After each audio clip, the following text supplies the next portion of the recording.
So hello and good evening, everyone. Thank you for joining us tonight. My name is Kim Aitken and I'm from the Faculty of Science. I'm filling in for Udi, our Alumni Engagement Manager, as she takes maternity leave. But let me start by acknowledging the traditional owners of our land and pay respect to their elders past and present and emerging. Tonight, I'd like to extend a very warm welcome to our alumni joining us tonight from Australia and overseas, and also from the different time zones within those areas. And also a big welcome to other members of our community joining us as well. Tonight is part of the Monash Science Alumni webinar series, where we wanted a platform to be able to share with you the latest research from Monash Science and also to assist you with ongoing learning. The format of tonight's event will be a 30-minute presentation given by Associate Professor Paul Lasky and Professor Ilya Mandel.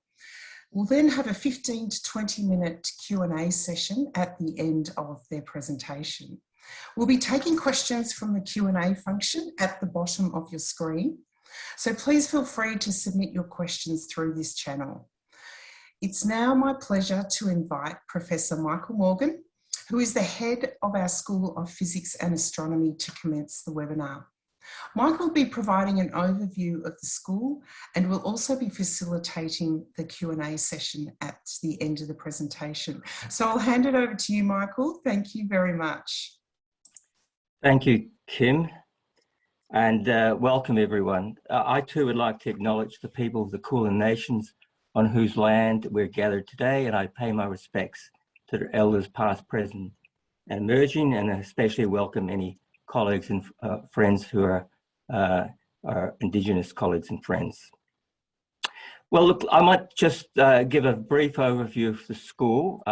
So I might start by just pointing out that this is the 60th anniversary of teaching and research in the School of Physics at Monash University, and unfortunately, the circumstances preclude us having a celebration which we had planned for later in the year, but that'll be postponed to next year. And I warmly invite all our alumni to participate. Indeed, I also, if you have an opportunity to come into the school once the campus reopens, I'd be delighted to take you on a tour of the school.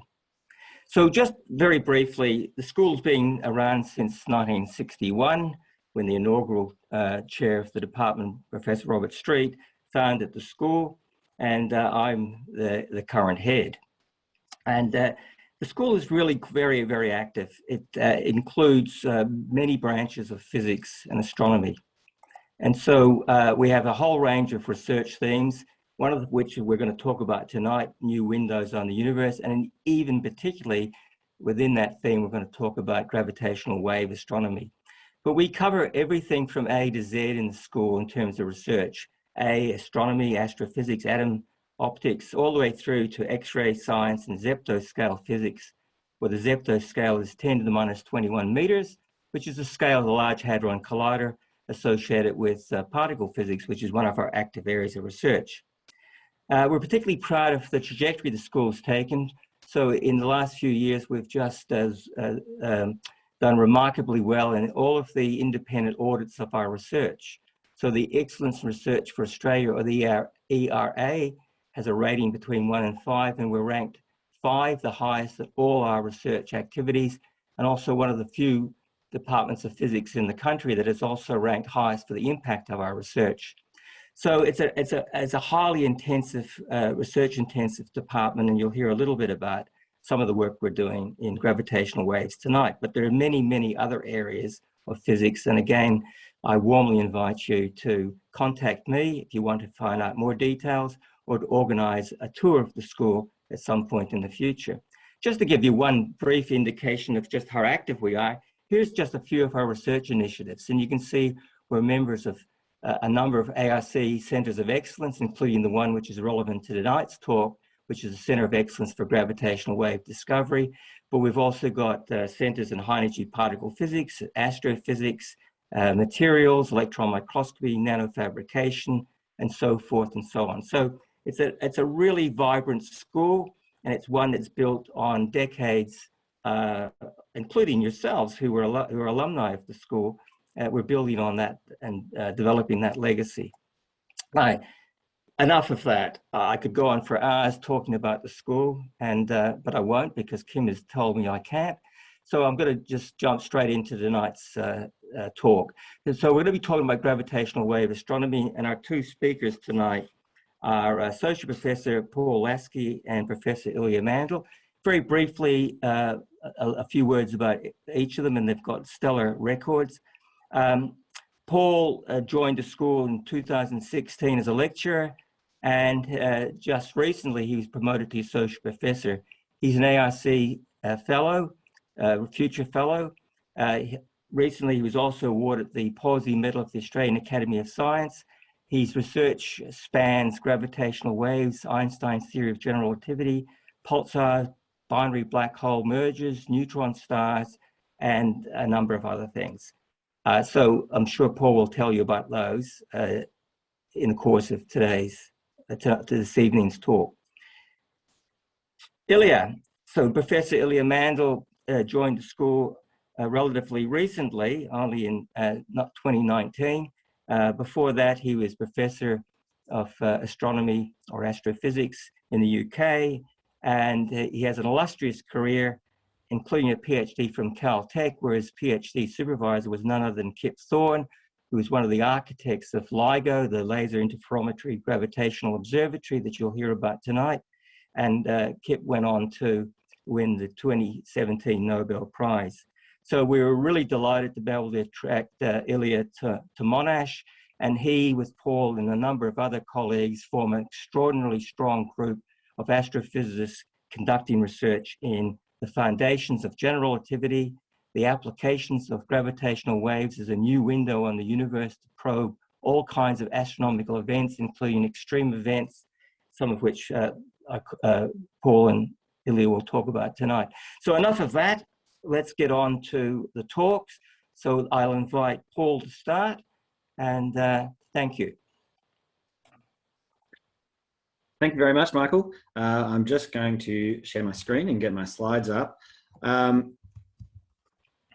It gives me a great pleasure to be presenting this talk. The only thing that could be better would be if obviously we were in person and I didn't have this streak of what looks like sunlight coming through down my face. And so I apologize for that. That's one of the perils of working from home. But I do want to convey some of my excitement about this really new field of astronomy that both Ilya Mandel and myself have been lucky enough to be a part of. And it really is a new field that's only been around for the last 5 or 6 years. So I'm going to give you a brief overview of the birth of that field before Ilya will tell you a little bit about some of the science that we're really starting to forge ahead with that. So I'm actually going to start not 5 years ago or 6 years ago when we made our first discovery of gravitational waves, but I'm actually going to go a little bit further back than that. And I'm going to actually start my story about 1 billion years ago or so in a galaxy far, far away. You know the bit. A galaxy far, far away, 2 black holes, each of which had a mass of around about 30 times the mass of our sun, were orbiting one another. And they were doing it incredibly quickly. This is an artist's rendition of what happened. But you can see these 2 black holes orbiting one another. And as they orbit one another and eventually they collide in what looks, at least in this picture, to be a kind of anticlimactic collision, but in fact released a huge amount of energy. I might play that again as we talk through it. You can see as those 2 black holes, they were orbiting one another and they eventually spiral into one another. And the reason they spiral in against one another is they're emitting these things called gravitational waves. And so you can see that the light from the distant stars behind the black holes are getting distorted as the light travels around those black holes. And as these 2 black holes become really close to one another, you can almost see these tiny little ripples traveling out. And it's very, very hard to see in this image. They're very, very small. But this is the thing that was actually predicted by Albert Einstein way back in 1916. So Albert Einstein predicts these things in 1916, ripples of gravity that travel at the speed of light, carry huge amounts of energy. But we didn't actually discover these for some 100 years following the prediction of gravitational waves. So fast forward, not just a billion years ago, fast forward to 1916, Albert Einstein makes his prediction. Fast forward to around about the 1980s through to the year 2000, give or take. And people like Kip Thorne, who was Ilya Mandel's PhD supervisor, had the foresight to try and build these enormous gravitational wave detectors. And this is what those gravitational wave detectors look like. There are now 2 of them in the US. They are called Ligo. One of them is in Hanford, in Washington, up the top left of the country. The other is in Livingston, Louisiana, down in the middle of the US. So they're separated by some 1,000 kilometers or so. And what they are is they're these huge experiments. And so I trust that you can see my mouse here, but you can see that there's a base station here, and you can see that there's an arm that comes off and another one that comes off at right angles. And I'll explain in a minute what happens in these huge experiments, but these arms are an incredible 4 kilometers long. And these experiments were built in circa 2000, and they went through a whole series of upgrades until we made our final upgrade, or at least the final upgrade before we actually made a first discovery, way back in 2015. So let's fast forward now to the 14th of September, 2015. An absolutely remarkable thing happened in these 2 experiments over in the US. This is the thing I'm going to show you next looks to most people like a bunch of squiggles on a page. But to myself, perhaps to Ilya, to a lot of our colleagues, this is one of the most beautiful images in all of science that I can actually describe. So let me try and convey that beauty to you in a way that I can. What we're looking at here, there are 4 panels. And if I just start on the top left-hand panel, this is actually the data that comes off one of those experiments, the one in Hanford in Washington. We call it 8-1. And this is that data. And what you can see is that there's a bunch of squiggles. There are a small bunch of squiggles. The data here lasts for about 150 milliseconds, so much less than a second. And you can see there's a bunch of squiggles. And then all of a sudden, these squiggles seem to become coherent at around about the 0.35 second mark, give or take. They get a little bit louder. So the amplitude of the signal gets a little bit louder. And then all of a sudden, it shuts off. Now, this in and of itself is entirely unremarkable. But what's incredibly remarkable about it is if I move to the bottom left-hand panel, the bottom left-hand panel is actually a prediction for what we would expect to see in these gravitational wave experiments when 2 of these black holes may merge. And in fact, this is reconstructed after the fact. But Ilya and myself were going around countryside prior to the 14th of September in 2015, talking about plots like this and saying we expect to see signals like this in our gravitational wave detectors. And lo and behold, you can match up by eye. And of course, we do much more rigorous statistical analysis than just matching it up by eye, but I don't want to bore you with those details today. But you can look that the amplitude of the signal increases until all of a sudden it shuts off. And the point at which it shuts off is when those 2 black holes actually collide with one another, and you end up with just one black hole. Not only does the amplitude increase, but you can see the successive peaks get closer and closer together. And the reason for that is that the black holes are getting closer and closer to one another as well. And so this is entirely what we predict and entirely what we expect. Now, that's just the left-hand side of this plot. And if that was all we saw, then people would have been, again, entirely unimpressed. So let's move up to the top right-hand plot. And what you can see now is 2 traces. One of them is in red, and the one in red is exactly the same one that's in red on the left-hand top plot, except what we've done is we've just turned it around a little bit. We've time shifted it by a little bit for a reason I'll explain in a second. But the trace in blue is the signal that we received some 0.01 second later in the Livingston detector, some 1,000 kilometers away from Hanford. And what you can see from these at the start of this time trace, they look completely different to one another. That's what you expect. That's just noise. That's noise in our detector. But then all of a sudden, as this signal starts to grow, you can see that the signal is growing coherently between these 2 detectors. So the fact is we've actually observed the same signal in 2 different detectors separated by some 1,000 kilometers, and the difference in time between the 2 signals is equivalent to the light travel time between those two detectors. In other words, it's the difference in time is the amount of time it took this gravitational wave to pass from the one detector and then through to the second detector. And in fact, what I'll show you shortly is we can use that time delay to work out broadly where this signal came from on the sky.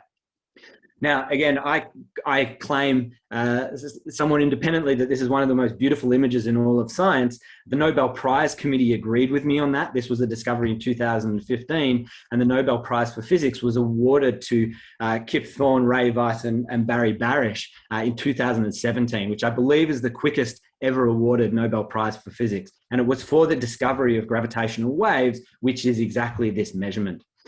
We were members, and we still are members of the Ligo collaboration that made this discovery, making important contributions, and I'll talk about those as we go.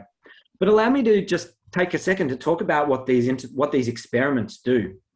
And a while ago, we went to Michael and we said, you know, you're the head of school, Michael, can we have some money to build one of these experiments for ourselves? And he asked us, you know, how much would it cost? And we said, oh, it would just be a cool $500 million. Can we have the money now? And he said no. He said no quite emphatically, as you can imagine. And instead, what he allowed us to do was to buy a whole bunch of Lego bricks. So we bought some Lego and we created a Lego Ligo. Now, this is not to scale, and I'll talk about the scale just shortly, but it does give a really beautiful visual representation of how Ligo works. So I mentioned that there are 4 kilometer long arms, and we've mimicked that in the 4 kilometer long arms here as this first vertical arm here. So it's probably about 20 little Lego bricks long. If you count those individual dots on the Lego bricks, it's about 20 of those, give or take. And the other arm that comes off at right angles is the same length. Okay. Now what actually happens is at the base station, you pass a laser beam into this instrument. The laser gets split in two, so that half of the laser light travels down one arm, the other half of the laser light travels down the other arm. They bounce off these humongous mirrors at the very end of the detector, and then they come back, this 4 kilometers, okay? And in fact, what happens is this laser light bounces multiple times inside this cavity before eventually the laser light comes out and it recombines at this mirror and comes out to a photodiode, so we can actually detect what light is coming out at the other end. Now, what actually happens is when a gravitational wave passes through our gravitational wave detector like this, let's see if the magic of PowerPoint works, this is mimicking a gravitational wave passing through our Lego Ligo, okay? Lego Ligo is a mouthful and I'm going to trip over it a whole bunch of times, so I apologize in advance.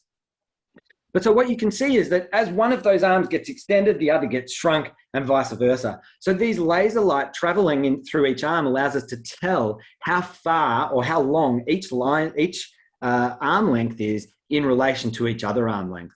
And this allows us to measure, therefore, when a gravitational wave passes through our detector.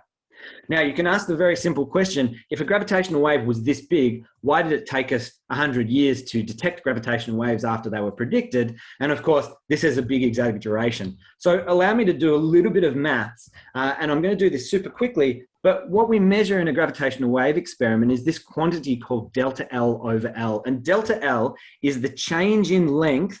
My blurry background is blurring my fingers, but there's the change in length when a gravitational wave passes through, and L is the overall length of the arm.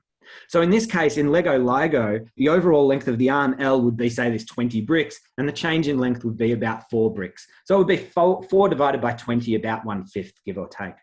What was the Ligo measurement that we made? It's actually that, 0.000. There's 21 zeros there. Please don't count them. I did it in a hurry. But there's 21 zeros there, 10 to the power of minus 21. So you can ask the question, how big would I have to have built Ligo such that when a gravitational wave passed through, it moved by 1 block, okay? And the answer is, I would have had to make my Lego Ligo 500 light years long to be able to detect a gravitational wave changing this block by just one of those Lego bricks. So we went back to Michael and we said, you know, we want to build this. And anyway, I don't want to go through that joke again. But we can look at this gravitational wave signal. And actually, I've mentioned a couple of things already, like the mass of these 2 blacks was 30 solar masses, with around about 30 times the mass of the sun. And we can actually do that. And we do this in a really statistically rigorous way. And so we get out plots like this or graphs like this that show us the primary mass was around about 35 solar masses, 35 times the mass of the sun. The secondary mass, the lighter object, was around about 29 times the mass of the sun. And we can use this just by analyzing this trace signal in here. Of course, we can figure out how far away this thing was. And when I said it was around about 1 billion light years away, give or take, actually we're a little bit more uncertain about that. It was around about between 1 and 2 billion light years, give or take. And not only that, but we can look at signals like this and we can say, actually, it was somewhere on the sky. And what this is now showing is a sky map of where we think this gravitational wave detection came from. Now, the reason I bring all of this up is not just because it's really cool science, because I actually think it is, but this is actually one of the key core contributions that we make as a group at Monash into this side of the science, is that we do this kind of thing. And in fact, my group and myself built the software that is now used by the Ligo collaboration whenever a new discovery is made. We built this software, it's called Bilby, named after the cute little marsupial, but it also stands for Bayesian Inference Library. And we built this software that enables us to work out not just what the masses of the two black holes were, for example, but it also enables us to talk about how those black holes were formed in the first place. And Ilya is going to talk about that shortly. It allows us to use these black holes to do cosmology, for example, to work out the large-scale structure of the universe. It allows us to test nuclear astrophysics. So I'm going to talk in a second about a different type of signal that we receive that allows us to work out, really dense matter and understand that, the densest matter in the universe. It allows us to test whether Einstein's understanding of gravity is actually right or whether it's not a fully complete theory and all of these things. So this is just a small laundry list of some of the things that we're working on within the group at Monash and indeed within the broader community, not just within Australia, but within the rest of the world as well. So I want to take you on one more part of my journey, and this is now I'm going to fast forward to August 2017. And in August 2017, we made another new discovery. We detected another 5 black hole systems, merging black holes. And so this was getting a bit boring for us. Once you detect one, you can now detect 5. You learn a lot. As of today, we've detected it's somewhere up to about 70 black hole binary mergers throughout the universe. But this event on August 17, 2017 was actually really interesting. And what I'm showing here on the bottom is the gravitational wave signal that we received on this fateful date. It doesn't look all that spectacular in a plot like this to the untrained eye, but it actually is very different. It's a longer signal. It merged at higher frequencies. It did a whole bunch of things. But there's something even more remarkable than that. And that at the time, and today, there are many, many telescopes orbiting the Earth, and some of them collect gamma rays, very high energy photons. And these gamma ray telescopes were just looking around at half the sky as they do. And this is what they saw. This is what 3 of them saw. They saw absolutely nothing while the signal was in spiraling. But then you can see around about 1.5 seconds after these 2 objects merged, there's actually a burst of gamma rays. Okay, and you can see that there's a peak in all 3 of these instruments of gamma rays above what the normal background is 1.5 seconds after this collision. Okay, this is absolutely truly remarkable, but it goes further. Some 11 hours later, a telescope called SWOPE, and in fact, a bunch of telescopes around the world, were trying to discover another key to what this merger was. And what I'm showing on the left here is an image from the Hubble Space Telescope from before this merger of a random galaxy. Wasn't my favorite back then, but it is now. NGC 4993 is the telephone number of this galaxy. And on the right now is an image that was taken 11 hours after this collision of the 2 compact objects. And what's remarkable about it is not that red arrow has been put on by hand afterwards, but what that red arrow is pointing to, you can see that these are the same 2 galaxies on the left and the right, but in the right-hand image, there's a brand new dot. And this brand new dot is a flash of light. It's something that we now call a kilonova. And it's actually a signal from this same event where we detected the gravitational waves, we detected the gamma rays. And we actually observed this using all telescopes all around the globe. And so the galaxy, you can see this blue dot on the left here. The system evolves. What I'm showing on the right is the spectrum. So in other words, we're learning about the elements that are being produced in this collision. We're learning about all these things. This system gets very red. It changes color. We learn a whole bunch of science over some 11-day period before in the optical, so using the wavelength of light that we use with our eyes, this signal eventually faded. Turned out that this is then the most studied astronomical object ever. And there's huge Australian involvement. I won't go through the details of this figure, but we're still looking at this today with various instruments like radio instruments like ASCAP out in Western Australia and things along those lines. What was this? Let me play a final video before I hand over to Ilya. I didn't expect that sound to come through, but maybe you can hear it. This is what we actually saw. It's two neutron stars spiraled in and around one another, and then they eventually collided in this huge explosion, and it created this massive jet that came out. This jet plowed into the interstellar medium, and then we saw all of this amazing light that came from this jet that was working its way through what's called the interstellar medium in space, some 100 million light years away from us. I'm going to leave it there. That was a beautiful movie created by NASA. I'm going to pass over to my colleague and good friend Carl Sagan now. Ilya Mandel. He's dressed himself up like Carl Sagan. Thank you very much, and take it away, Ilya. Thank you very much for the beautiful talk, Paul. It's going to be a challenge to follow up on a presentation that nice, but I'll do my best. Let me see if I can figure out after now a year and a half of playing with Zoom, whether I can actually manage to share my screen. Hopefully this will work. So I'm going to start where Paul left off by showing you not just a couple of the sources that he has described, but a whole collection of sources which are now available to us.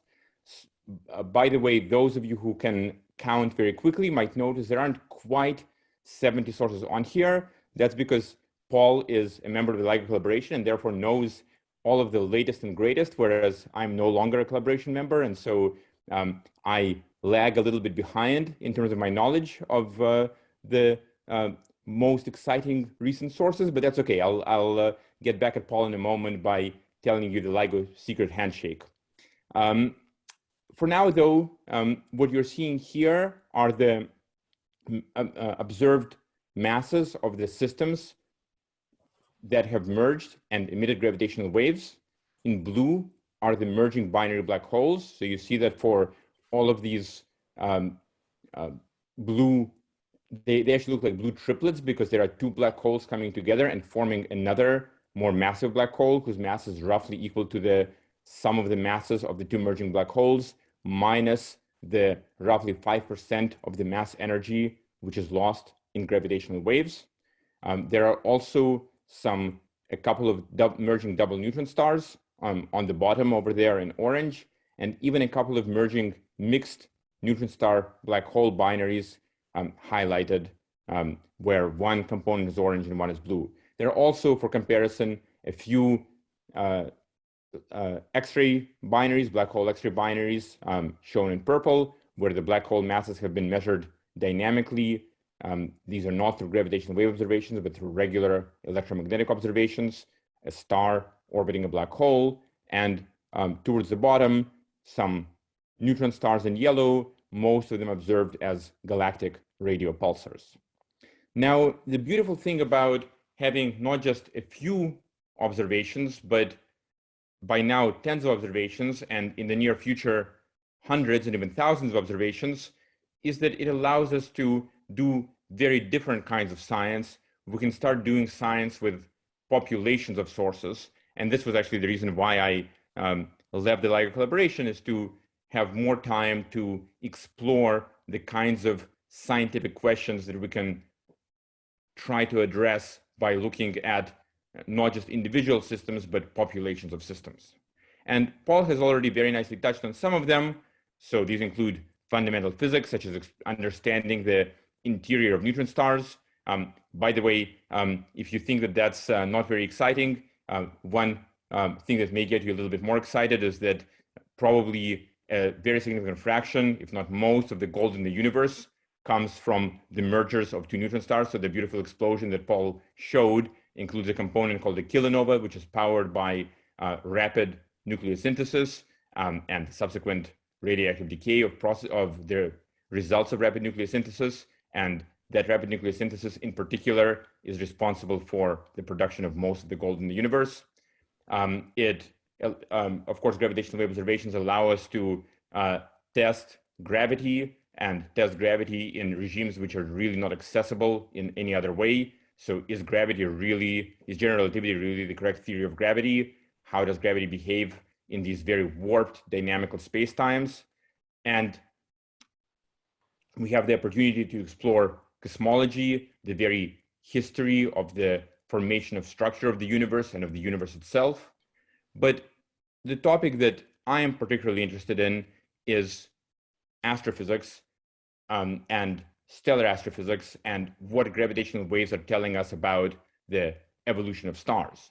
And well, you might ask, well, what does it have to do with stars? I thought we were talking about black holes and sometimes neutron stars, but you have to keep in mind that these black holes and neutron stars, whose mergers LIGO is observing, are really the remnants of massive stars. So stars that are sufficiently massive, that start out at maybe above 20 or so solar masses, end up eventually, after a few million years, collapsing into black holes. Stars that are a bit less massive, between maybe 8 and 20 solar masses, end up exploding in supernovae and leaving behind neutron stars. So with gravitational waves, we're really looking at the mergers of the remnants of massive stars, and that means that observing gravitational waves is a way to understand something about the evolution of massive stars. But why would massive stars merge? How do they get close enough to merge in the first place? Well, as Paul mentioned, we should start in a galaxy far, far away. And when we do that, or even when we look somewhere else in our own galaxy, we realize that really our sun is kind of an exception, not the rule. It's just sitting there alone. That's boring. Most stars don't like that. Stars like making friends, especially massive stars. They tend to have quite a few friends. They are very often in binaries with other stars, sometimes in triples and quadruples. Polygamy is considered acceptable among stars, and in fact, very likely for massive stars. And so you might find that, if you're on some random planet out in the universe, it's quite likely that there will actually be, like on Tatooine, multiple stars above you. Okay, so stars are in binaries. So here are our two stars that are orbiting each other. Let's call them Stella and Estelle. But Stella and Estelle aren't just any old stars. They are rock stars. They are really quite special stars. They are because they're massive stars. And massive stars are like rock stars in the sense that they burn bright and die young. So our sun, well, we might think it's pretty bright, right? It's sort of powering life on Earth. But a massive star that's a few tens of times the mass of the sun might be at some time, at least at some stages of its evolution, 1 million times brighter than the sun. And it will burn through all of its fuel and end its life, not in the 10 billion years that would take the sun, but in just a couple of millions of years. Okay, a couple of million years might seem like quite a long time to us, but for a star, that's really exceptionally quick. By the way, these particular rock stars are also fond of throwing out potpourri. Okay, in this case, the potpourri is actually mass that's being blown off of the star. So you may have heard of solar winds. This is basically, you can think of it as wind blowing material off of the surface of the sun. But again, that's peanuts for these very massive stars. These massive stars can blow off the equivalent of a solar mass in just a few thousand years. So what happens to these objects? As I said, they only live for a couple of million years. And as they get older, well, one thing that happens to them is actually perhaps something that some of us might be familiar with.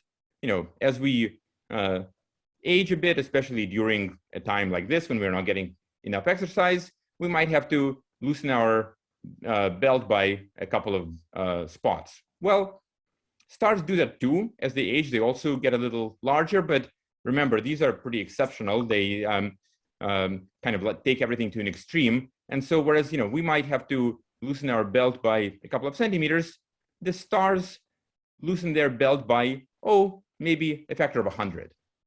So imagine having a belt that's around about 1 billion kilometers long, because that's roughly the circumference of a massive star that has evolved into a supergiant. Now, in addition, of course, to the challenge of finding trousers big enough, the star has another problem. And that problem is that, remember, it was in a binary. And if it gets big enough, that means parts of it get very close to its friend and companion. And so that means that some mass actually starts being pulled off the star by the companion. So think of this as tides. Tides on the surface of the Earth from the moon raise the level of the ocean and lower the level of the ocean. Now take these tides to an extreme where the tides get so high that some of the material is actually ripped off the star and transferred onto the companion. And we actually do see this happening in some stellar binaries. There's mass transfer from one star onto another. Now, sometimes this mass transfer is stable and gradual, and sometimes this mass transfer is a kind of runaway process where the entire envelope of the star, the outer shell of the star, is ripped off and transferred onto the companion. In fact, the two stellar cores are spiraling together inside a common envelope. Now, we tend to show it like this because, well, let's face it, we don't want to get too much into the stars' private lives. So we'll cover them up with this common envelope. Of course, one of the things that will eventually happen to these massive stars is that as they continue to burn through their fuel, so think of them as initially constant hydrogen bombs. They are fusing hydrogen to helium, and eventually this fusion continues, helium into carbon and oxygen, nitrogen, and neon and magnesium, and ultimately silicon and all the way up through iron. And at that point, the nuclear fusion process does not release any more energy. So that means you cannot support the star against collapse. And if it's massive enough, it will ultimately collapse into either a neutron star or a black hole, possibly accompanied by a supernova explosion. So here's our explosion, and what's left behind is a black hole. So that's it. That's our black hole. Now, you might think, okay, well, at this point, things get boring. We can't see anything anymore. But this is where the LIGO collaboration secret handshake comes in, and it sounds something like this.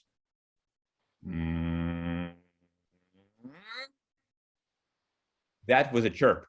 So remember that Paul told you about the fact that gravitational waves cause a pair of two black holes to lose energy and spiral in.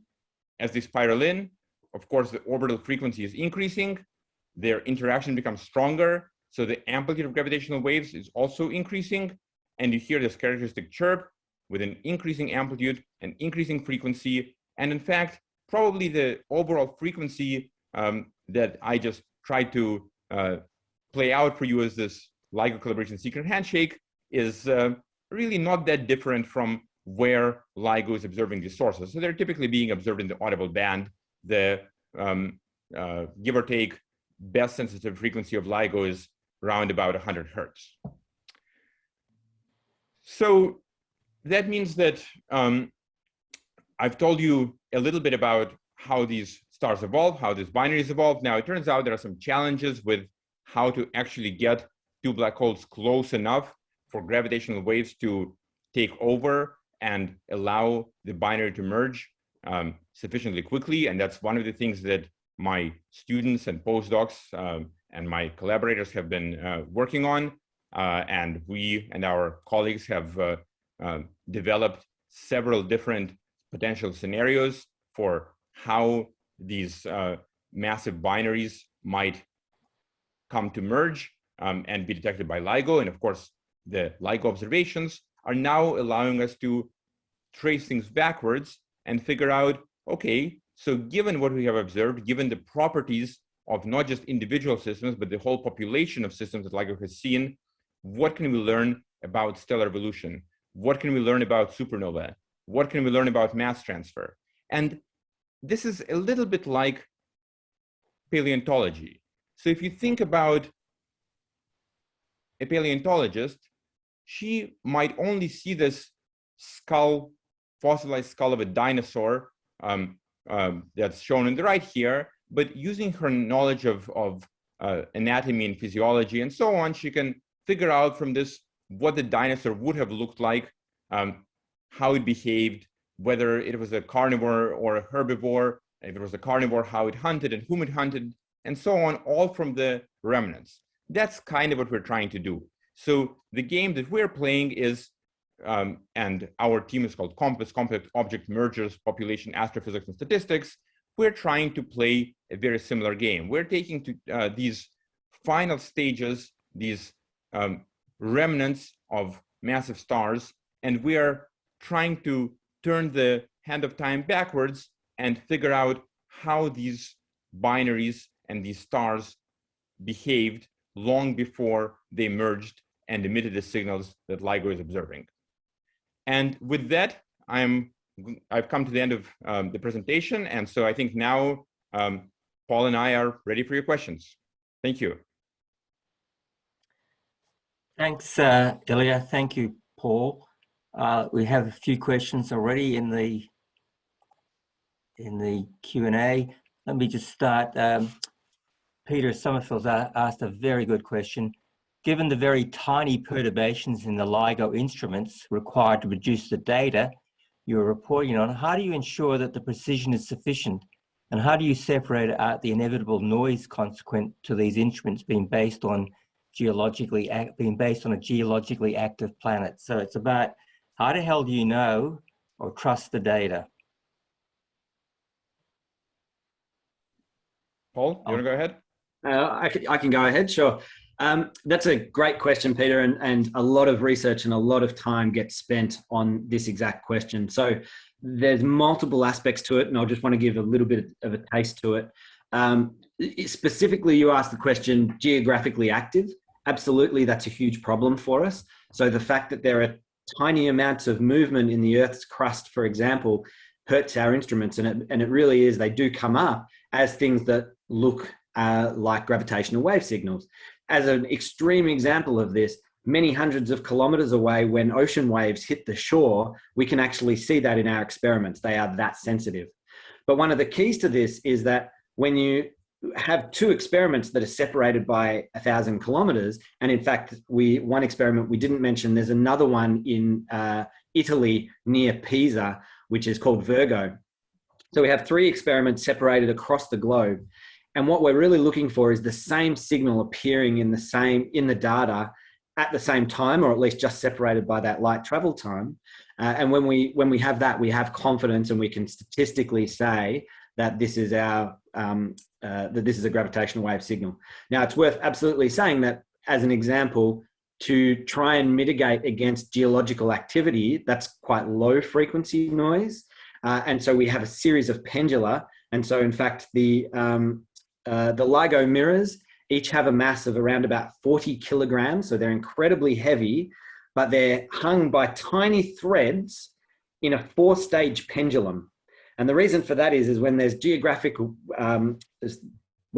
geological activity, that will shake, but it shakes that top layer, which gets transferred down to the next layer and mitigated at some level, and it gets mitigated. And so by the time you get down to the mirror is almost seismically isolated from any geological activity. Now, we need to do that with all sorts of noise sources that we have in our detectors, and we could go on for days and for weeks talking about this, but it's a fascinating question. I won't let you go on for days. Do you want to add anything to that, Ilya, before? Yeah, I wanted to just add one thing. So I mean, Paul described all of the things that we try to do to address this issue, but there are some aspects of this which are just not addressable. So it's some frequencies that are low enough, the seismic noise, the gravity gradient noise completely dominates all other noise sources. And that basically means that LIGO is not going to be ever sensitive, or any ground-based detector will never be sensitive below about 1 hertz. There's just too much noise there.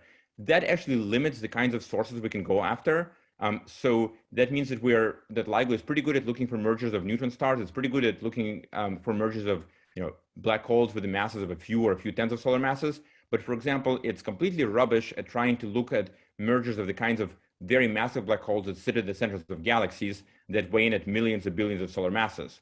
And for that, we actually need completely different detectors that are not limited by the seismic noise on the ground. And there are some detectors like that are already in existence, pulsar timing arrays, which use existing pulsars as detectors. And there's also a plan to launch an instrument called LISA, the Laser Interferometer Space Antenna, which will be in space and therefore not limited by the seismic noise sources, and will be sensitive to precisely the kinds of mergers that are just outside of the LIGO sensitive band.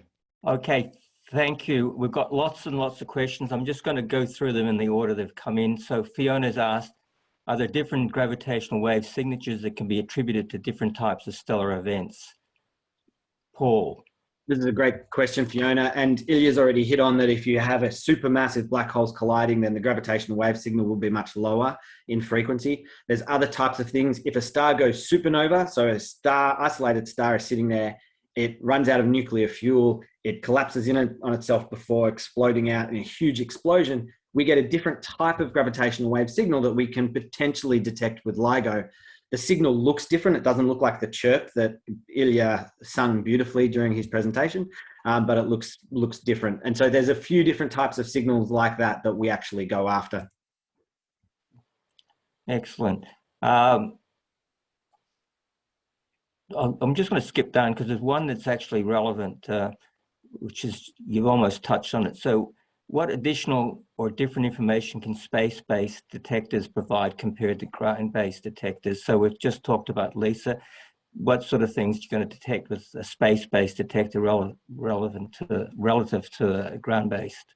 Yeah, so because their space detectors are sensitive at much lower frequencies, so we're talking about millihertz frequencies, so things with, if they're orbiting things we're talking about orbits with periods of hours, that basically means we're either sensitive to similar sources, but when they're still much further apart. So you might, for example, look for two white dwarfs orbiting each other. You'll never see that in LIGO because the white dwarfs will just create one object. They will be disrupted by their mutual gravity before they get into the frequency band of LIGO. You might see that with LISA, or you might see the mergers of massive black holes, millions and billions of solar masses. You might see stellar mass objects spiraling into those massive black holes. So a neutron star or a stellar mass black hole falling into the kind of black hole that sits at the center of our galaxy, Sagittarius A star. And these have their own scientific benefits. They tell us about galactic center dynamics. They tell us about structure formation in the universe. They serve as exotic probes of strong field gravity. Great. Here's a very interesting question. If gravitational waves, this is from Grant Truman, if gravitational waves, X-rays, and visible light all travel at the speed of light, why were they detected at different times from the same event? So first of all, do gravitational waves and electromagnetic waves travel at the same speed? And if so, how come, as is evident in that data, that the detection was slightly separated in time? Great question, Grant. So let me answer Michael's first part first. The best evidence that we have that gravitational waves travel at the speed of light is from those measurements that I spoke about, the separation between the gamma rays and the gravitational waves. The fact that they were separated by 1.5 seconds, even though they had traveled some 40 million light years, no, I'm getting that number wrong, 100 million light years, I think it is. So they'd traveled for 100 million years and the separation was 1.5 seconds, puts the tightest ever constraint on the speed of gravity. Now it's predicted that the gravitational wave should travel at exactly the speed of light. We believe that the time difference there is astrophysical. So I showed that movie of this jet coming out of the merging neutron stars. And that jet will take some time, maybe around about a second, before it comes out and we get the emission of those gamma rays from when that jet creates a shock wave as it hits the dense interstellar medium. And so it's that time between the merging of the two neutron stars, which is when we get the gravitational wave signal, to when that jet hits the interstellar medium, that when we get the gamma rays 1.5 seconds later. Now, the optical light probably came maybe an hour later. We didn't see it for 11 hours, and so we don't know exactly when it was, and there's a whole bunch of technical reasons for that, to do with what areas of the sky people were looking at and things along those lines, and how close it was to the sun. But that light is coming then from the expansion of that shock into the interstellar medium and a whole bunch of really beautiful and interesting physics, of which Ilya is one of the world experts on this. And we learnt a huge amount of information from that one event as well. If I can just add one thing very quickly, it's because this is actually one of the reasons gravitational waves are so beautiful. So Paul alluded to the fact that initially light actually cannot penetrate the very dense material that surrounds. So the reason that the the peak of the emission from the kilonova in the optical emission didn't happen until about 1 or 2 days, in fact, after the explosion. It's just because initially things are so dense and so thick, there's so much mass around that light cannot get out, right? It's light doesn't go through walls, right? But gravitational waves do. Gravitational waves can go through anything. They can go through the Earth. They can go through a star. They are basically coupled very weakly with matter.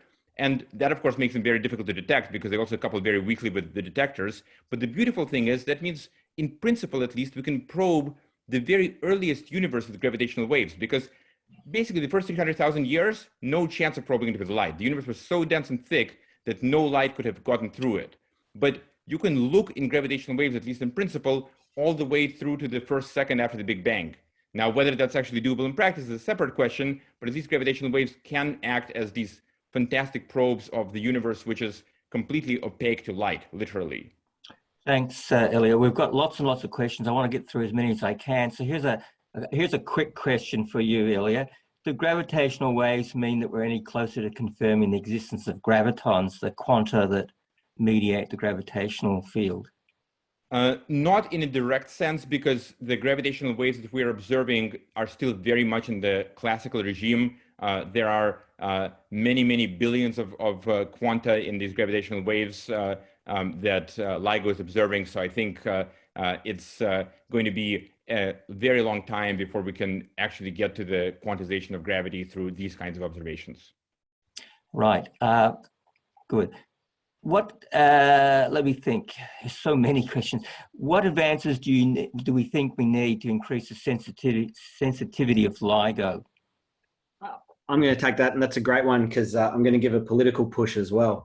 So LIGO is very close to reaching what is called design sensitivity, and we hope to be at that within the next 2 or 3 years. And so there's no major technological upgrades. We put a little bit higher power laser into the arms, and that changes a lot of the instrument dynamics, and that does a lot of things, but there's no major changes. We're planning the next generation of gravitational wave detectors now, and Ilya and I are quite involved in this process, and there's various stages of upgrade to LIGO called things like A+, very creatively named, but they sort of go through the next up until probably the end of the 2020s. And they are things like bigger mirrors, much higher powered laser. There's some beautiful technology called quantum squeezing, where you actually put the quantum nature of light. You use Heisenberg's uncertainty principle to put all your uncertainty into the energy, so you know the phase of the light very, very well. Things along these lines are really sort of cutting edge science that gets the sensitivity of the detectors down in various ways. One thing that we've been working on as well is what happens after that. And there are plans to build these billion-dollar scale instruments in the late 2030s. And we've been pitching for an instrument that we think we can build in Australia for 1/10 of that cost. That's called NEMO, which stands for the Neutron Star Extreme Matter Observatory. And what that does is that actually really tries to pinpoint this neutron star science. So it goes for slightly higher frequencies, really high-powered lasers, these kinds of things, plays it to the heart of the technology that we've been driving here within Australia, also the science that we've been driving in terms of neutron star astrophysics, and allows us to not only learn about neutron star astronomy, incredibly dense matter in the universe, but also allows us to push the agenda of this next generation of technology. Okay, thank you. Let me go to another one. What does the frequency corresponding to the event observations, how do you correlate frequency with the mass of the object? Ilya. So it's actually more not about the instantaneous frequency, but about the time evolution of frequency. So because remember we had these chirps, right? So there's a difference between this kind of chirp and this kind of chirp.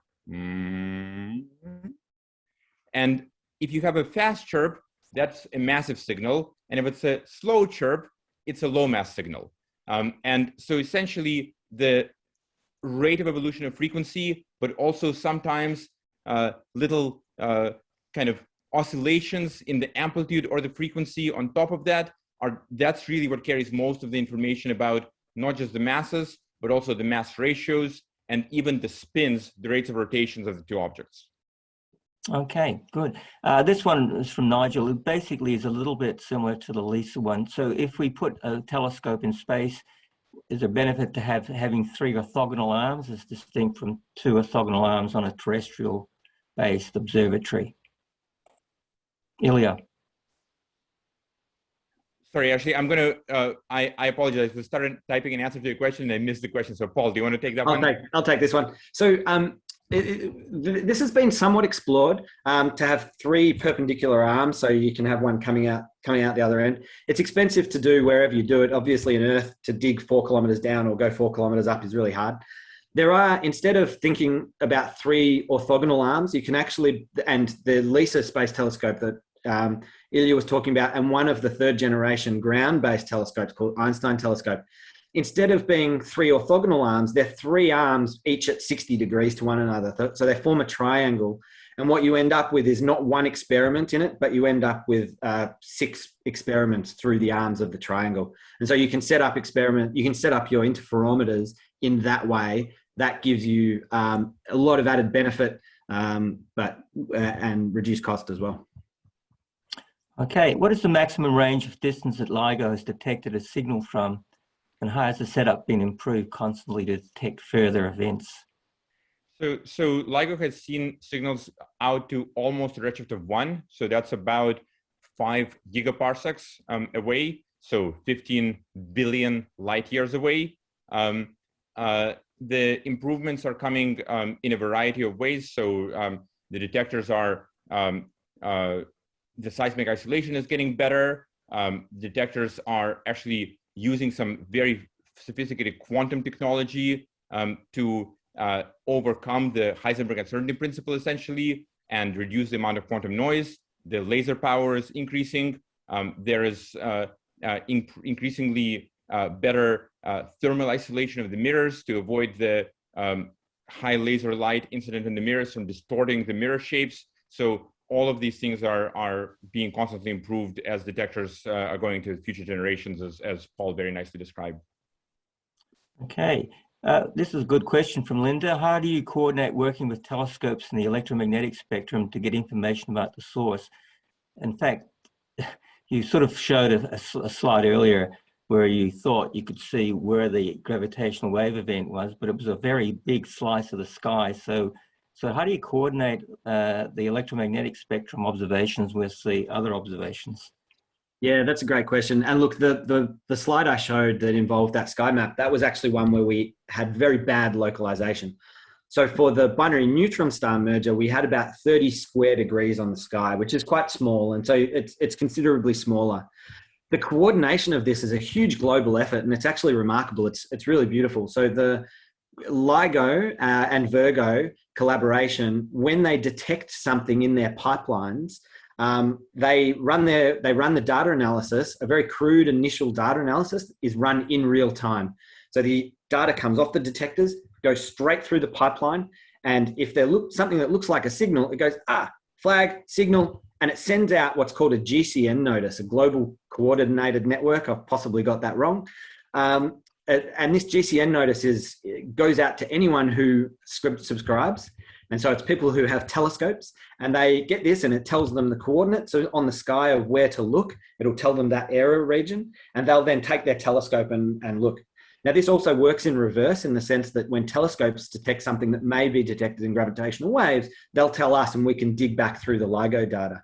It's worth saying that Michael, right at the very beginning, mentioned GOTO, which is a telescope that one of our colleagues, Duncan Galloway, has built in La Palma, and is going to be building another one in the Southern Hemisphere as well. And they're part of this global network. They get the triggers from LIGO, and in real time, they swivel their telescope automatic. It's all automated. They swivel their telescope to look at that region of the sky and try and detect, whatever the new physics is that they can discover.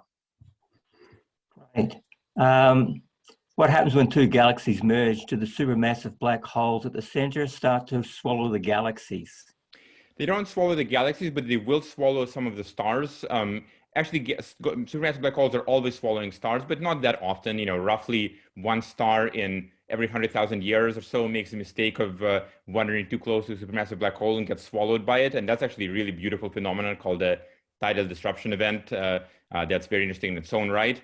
The rate of tidal disruption events does tend to increase after galaxy mergers, but also very excitingly, when two galaxies merge, the massive black holes at their centers, and most galaxies, as far as we know, have black holes weighing in at millions to billions of solar masses in their centers. Those central supermassive black holes will also merge, and that's not a LIGO source, but that is a source of gravitational waves for pulsar timing arrays and LISA. Okay, are gravitational waves only produced when stars merge? How do you actually get gravitational waves? You get gravitational waves every time you have masses accelerating. So as I take my very fuzzy hand, which is really, I'm worried if I'm sick now, but as I take my fuzzy hand and I accelerate it past the screen here, that actually, the acceleration of that mass generates gravitational waves. Now you can do the calculation, and those gravitational waves are just incredibly small that we'll never have a chance of measuring them. But it really is the acceleration of any kind of mass. And so one way to get gravitational waves, as we mentioned before, is in a supernova explosion, where you have huge accelerations of really dense mass. Another way that, and one of the ways that we sort of look for, again, in Monash and around Australia with our colleagues at ANU in particular and Melbourne University, is if I have a compact neutron star and it's around about the mass of our sun, and it is rotating some 700 times per second, so faster than a kitchen blender, and it has a radius around about the size of Melbourne, so 10-kilometer radius. If that has what we call a mountain on it, that will generate gravitational waves as the mountain flicks around on the neutron star, as the mountain, just like as Everest is moving around on the Earth, or not, is moving with the rotation of the Earth. This mountain on a neutron star will generate gravitational waves. Now, it turns out this mountain that we need is around about 1 millimeter high to generate enough gravitational waves to detect with our gravitational wave observatories. We haven't detected those yet, so we know that neutron stars are more spherical than around about 1 millimeter size mountains, which is quite a remarkable measurement. Okay, I think we'll take this last question. I appreciate people who've been hanging on. Will we ever have a collision and a merger between 3 black holes or 3 neutron stars? Probably not simultaneously, but it's very plausible that we will see a situation where 2 objects merge in the presence of a third object, and we may be able to tell from the signature that there is a third object nearby. So for example, 2 black holes are merging very close to a supermassive black hole. We might be able to see that signature of supermassive black hole in the gravitational wave from the merger. Sometimes we can also see subsequent mergers. So for example, some of the black holes mergers like we've seen already, some of those black holes that are participating in the mergers may themselves be products of previous mergers, and that might actually explain some of the properties of some of those systems. And there's actually a very good question that's followed up on this.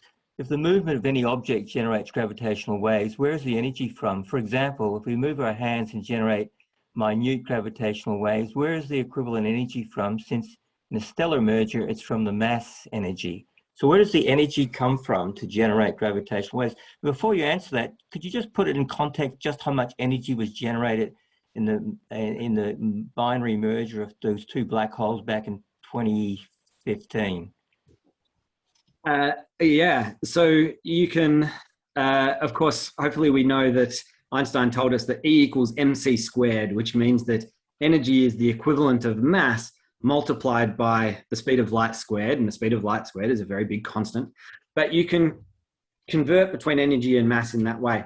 And if I do that, then what I find when those 2 black holes collided they collided a billion years before 2015, but we detected them in 2015. When that happened, 3 solar masses worth of energy were emitted in gravitational waves. Now, what that is the equivalent of is it's the equivalent of taking 3 times our sun and converting it into pure energy instantaneously. And that is the amount of energy that turned into gravitational waves during that merger. So it's a fascinating question to ask, where does that energy come from? While the 2 black holes are spiraling in on one another, that energy is coming from the orbit. So the orbit has energy associated with it. It has this kinetic energy that's associated with it. And that energy is getting taken out of the system and it goes into gravitational waves, which is why the system then, the orbit shrinks. It shrinks because that energy is being emitted in gravitational waves. Once you then, as you're then merging it, you get an additional source of energy. You actually pull some of the mass out. Ilya mentioned this very briefly, that if I was to merge two 30 solar mass black holes, I would not actually have a resulting black hole that's 60 solar masses, but it might be around about 57 solar masses. And so you get a lot of that energy coming out actually from the conversion of the mass. And by the way, you asked completely correctly that, if I start waving my arms around, will I be generating gravitational waves? The answer is sort of. By the sort of, I mean that in principle, yes, you will be generating gravitational waves. In practice, actually, this is the place where the quantization of gravity does turn out to matter, because you can wave your arms for a lifetime and you probably won't generate quite enough energy by doing that to actually emit a graviton's worth of gravitational waves. So that's a bit of a challenge. But in principle, if you did somehow manage to do that, then the energy in this case is just coming from whatever you had for breakfast today, right? So absolutely, gravitational waves do carry energy. It means the energy does have to come from somewhere, as Paul explained. Okay, I think we've got through all of the questions that were in the Q&A and a couple that were in the chat. So I think we'll just wrap up right now. First of all, I'd like to thank Kim and Michaela for organising it, and a particularly big thank you to Paul and Ilya for giving the time to present a small smattering of what we're doing in the school in terms of gravitational waves, indeed what's happening around the planet. And again, I give you a very warm welcome, very warm invitation that as soon as this campus is open, that if you'd like to organise, come in to see what the school's done in the last 1, 5, 10, 20, 30, 40, 50 or 60 years since you've been here. I'd be delighted to host you. So thank you once again. Enjoy the rest of your evening, and I look forward to seeing you at some stage in the not too distant future. Thank you.